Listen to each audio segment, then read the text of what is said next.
Today we are breaking down one of the biggest questions that I get. What does it really cost to start up an assisted living facility? Hey friend, I'm Brandon Gustafson. I help first-time assisted living entrepreneurs launch profitable, purpose-driven businesses in 12 months, creating prosperity, purpose, and peace in their lives. Make sure you get over to assistedlivinginvesting.net so you can learn a little bit about how I help people like you launch their assisted living business. And stick around until the end of the video. I have a special invitation just for you to help you get started on your assisted living journey.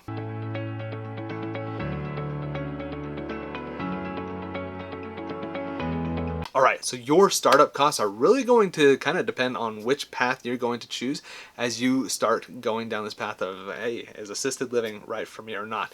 And I have four main options for you so you can see exactly what might be the best fit for you.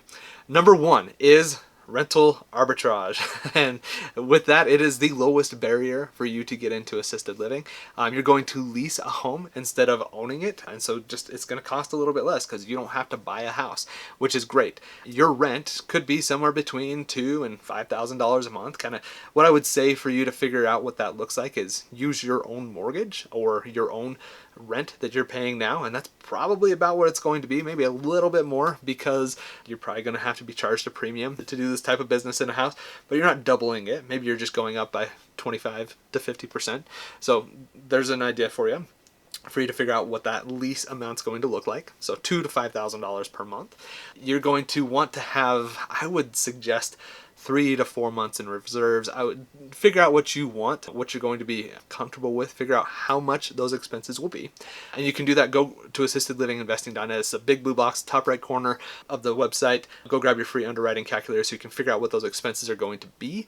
But you're going to take those, figure out what your monthly expenses would be, multiply it by however many months you want for operating expenses, and that's the amount that you want to have as you get into this. You're going to need to also add in things like your food and your staffing and your insurance, and so how you're going to figure out how much your expenses are going to be so you can get to that amount that you want for your startup expenses. And when you add all of those up, let's say you want, let's say you want 4 months of expenses and you know that it's going to be $20,000 a month for you to do this. 20 times 4, that's $80,000. Okay, so that's how much money you would want to have available to you to help you get started. You're probably not going to have any kind of a down payment. Maybe you're going to have to do some minor renovations, but you might be able to negotiate that with a landlord, so you might not have to worry about that. I would say $50,000 to $80,000 is actually a really good amount for you to feel comfortable with in getting started on this path with the rental arbitrage route. Now, the other thing is I would suggest that you go and get a small business loan. Could be an SBA loan, but doesn't have to be. Go talk to your local credit union, your local bank. Ask them what loan products they have for small businesses. Tell them what you have. Go create a business plan so you have it ready to go to them. Go grab that. Actually, I have a tool for you there, assistedlivinginvesting.net/BP checklist. We'll link that down below. Make sure you go and grab that. But that's going to help you create a business plan, and you go take that to a lender and you say, I need $50,000. I need $100,000 for the assisted living facility that I'm going to be taking over or creating. However you want to word that. What loan products do you have that are going to be a good fit for that could give me $100,000 in operating capital so I can be a successful business owner? So you start from there, and that's going to allow you to get into this and help you reach your goals of time and financial freedom that you're shooting for. So going this route, it's the fastest way to start, I would say, but you don't get any real estate ownership, which is kind of a bummer. So you just want to be aware of that. The next option that I want to talk to you about is buying an existing facility. I think this is the best way to get into assisted living. It is a higher cost than rental arbitrage, but I would say it is less of a headache when you get into it because you already have residents in the home. You already have staff, you already have residents. Your pathway to profitability shrinks, and that's something that I want for you is for you to be successful and get into this. So you have to kind of get out of your mind and be like, how much does it cost for me to start? And get into a frame of mind is, how much is this going to make for me? And when you're going that rental arbitrage route, you can still be profitable, but you're not going to have residents up front. You might not be able to have as many residents in it. When you buy something that's already licensed and existing, you have income coming in from day one. You already have the staff. You don't have to go hire them. The velocity to create money, it just accelerates so much faster when you go this route. So it's something that I highly suggest that you look into. It's going to be hard to find, but they are incredible when you can find them. So when you go this route, I would suggest that you go with an SBA loan. SBA is a great option when you're buying an existing business. Typically, you're going to see 15 to 20% down payment requirement there. So if you're buying $1 million property, let's keep it really simple. 15% down would be 150,000. 20% down would be 200,000. So that's going to give you kind of a ballpark for what type of down payment you're going to need when you go this route. I would add in about $60,000 again in operating expenses. You want to make sure you have plenty of room there. But something that, pro tip on this, that you should be aware of is when you go this route and you're going an SBA route and you're buying an existing business, you can add that operating capital in. You just have to ask for it up front. You need to make sure you jump in and justify it through your underwriting, through your business plan. Make sure you are doing those things. And then when you go and talk to a lender and you say, I need $1 million for this, plus I want an extra $60,000 for operating capital, as long as you can justify it and say, this is why I need it and how I'm going to use it, my experience in talking with a bunch of lenders is they'll say, this is actually a really good idea. Thanks for bringing this up. We're excited to work with you on it. And they're really happy to help you get that type of funding in addition to it. And $60,000 over a 25-year repayment term is nothing when it comes to like adding money to the amount of money for your debt service payment. It's minuscule when you look at it. It just doesn't add a lot. So I highly suggest that you go that route to make sure you get the operating capital that you need to run this business successfully. When you go this route, it's already licensed. What's called the change of ownership, the CHOW process. It's less money to change over a license than get a new license in place. And like I mentioned, you already have the residence in place. It's just going to allow you to get done quicker. So in total here, you're probably looking at around $200,000 down payment. Now you can't get a second loan that's going to be the down payment there. So that's a little bit of a drawback. So it will cost you more. But this is where you want to be working with partners, seeing what other types of ways you can invest. Like, could you use an IRA, a self-directed IRA? Are there other 401k options? What are some of those other things that you have? Can you tap into your own home equity through a HELOC and get access to those funds for the down payment? There's a lot of ways for you to get into this. If you are interested in learning about some of those options for how you can creatively get funds for a down payment, type creative down below. I would love to create a video for you on some of the options that are out there for you to get the funds that you need for a down payment when you're buying an existing facility. And the third option that I want you to be aware of is going to be buying and converting a home. And with this one, you get some flexibility with more cash as well. So example here, let's say you're buying a home, it's a $500,000 home. With this route, you're probably going to be going conventional. If you're not going to live in the house, that means this is going to be a investment property. So that means your down payment is probably going to be 25 to 30% down. Unfortunately, it is a higher amount. So in an example where you're buying a $500,000 home at 30% down, that's a $150,000 down payment. So that's what you're going to look at there. You're also going to need to have renovations, and you still want to have those reserves in place. So another $60,000 in reserves that can be financed potentially through some type of a loan. You may be able to get an SBA loan. SBA is not always crazy about working with you if you're buying a home, an existing home that you're going to renovate, because there's no business attached to it. Doesn't mean they won't. It's just something you want to be aware of, that hey, if I'm going this route, I may need to do some traditional financing. You can still get a small business loan, maybe an SBA express loan, something along those lines that's going to allow you to get the funds that you need for the operating capital and the renovations, and you just have to put in a small down payment for it.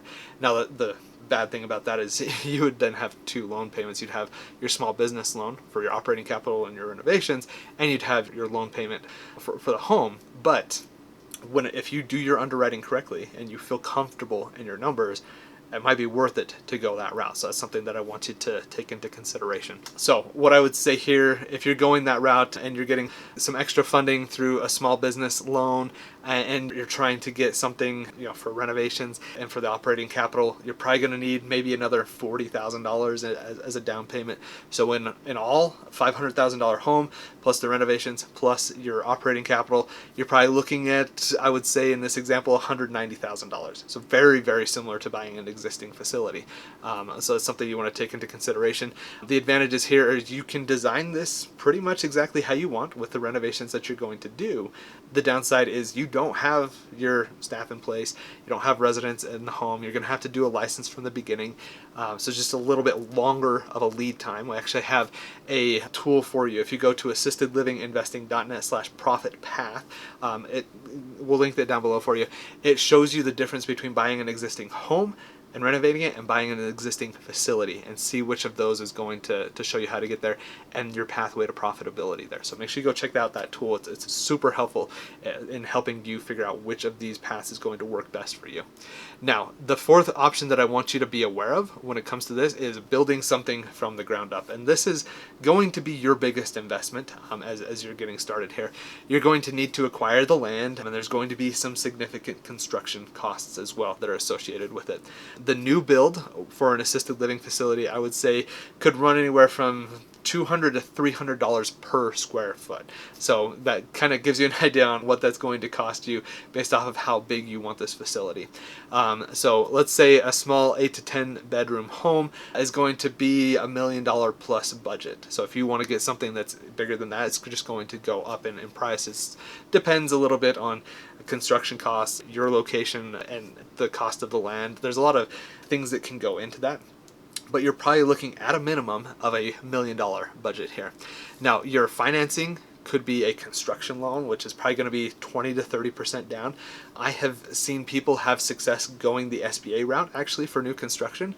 I've seen people have more success going for SBA for new construction than people using SBA to buy a home and renovate it. Kind of an interesting dynamic there, and I'm not sure why. It probably depends on the lender, but I've just seen it more often where people can do this with construction. So that's something that you might want to take into consideration. You're probably for a smaller down payment there, but you do have caps in what you can do with an SBA loan as well. So you want to make sure that you understand what that's going to look like. So let's just say $1 million budget. Let's say that you're doing a construction loan, it's 30% down. You're looking at somewhere around $300,000 as a down payment. Anything up, it's going to be a higher amount for a down payment. So your costs are quite a bit higher depending on the scale of the project. An 8 to 10 bedroom home for me would be too small. If I'm going to custom build something, I want something that's bigger. I'm probably shooting for something that's like a $3 to $5 million project, honestly, in the way that I would look at it. If I'm doing that and I'm doing 30% down on a $400,000 project, that's at $1.2 million down, right? I don't have that. So how am I going to do it? That's where type in creative if you'd like to learn a little bit more about some of those creative financing options and how you can get access to those funds. Would love to create that video for you.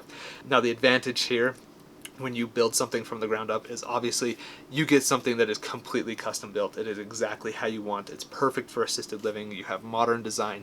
You've got easier compliance because everything is exactly how it needs to be. Your sprinkler system is, you're not ripping down ceiling tiles and things like that. It is just built into the home. Everything is perfect.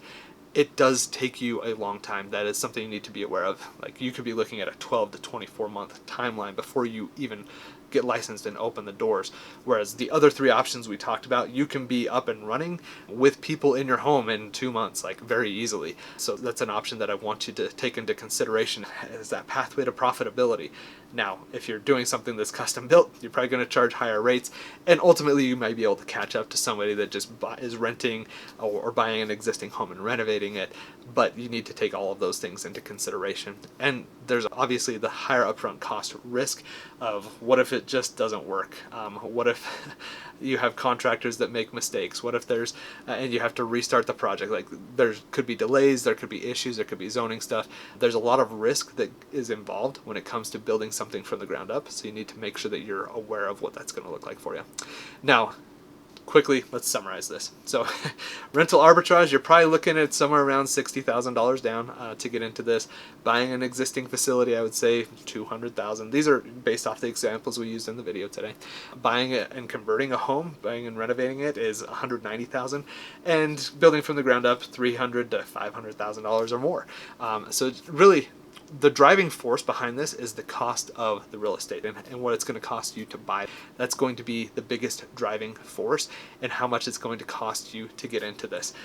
I would say overall your range for getting started is $60,000 to $500,000 plus. It just kind of depends on what you're looking for and what is best. I don't know. It depends on your goals. I don't know what you're looking for. Are you looking for something that's fast entry, Probably go with rental arbitrage or buying an existing facility. Do you want less headaches and a quicker pathway to profitability? Then buying an existing facility may be best for you. Do you want a little bit of flexibility in this? Buying and renovating a home is a really great option for you. But if you want your dream facility and you want everything perfect and fully custom, then I would suggest figuring out how you're going to build something from the ground up. The right choice is the one that's going to fit your vision and help you reach your goals and what aligns with the resources that you have at your disposal at this point in the journey.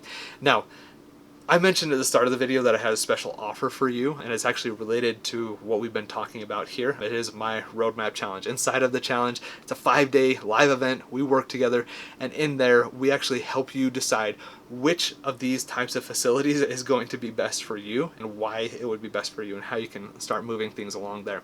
So if you would like to learn more about that, go over to roadmapchallenge.com. Go check out the information on the challenge. We have one that's starting soon. I would love to see you in there. Again, it's a 5-day live event. This is not a webinar or a sales pitch or anything like that. It is work. We are going to do it together, and I am super excited to help you out as you're trying to figure out how to get started on your assisted living journey.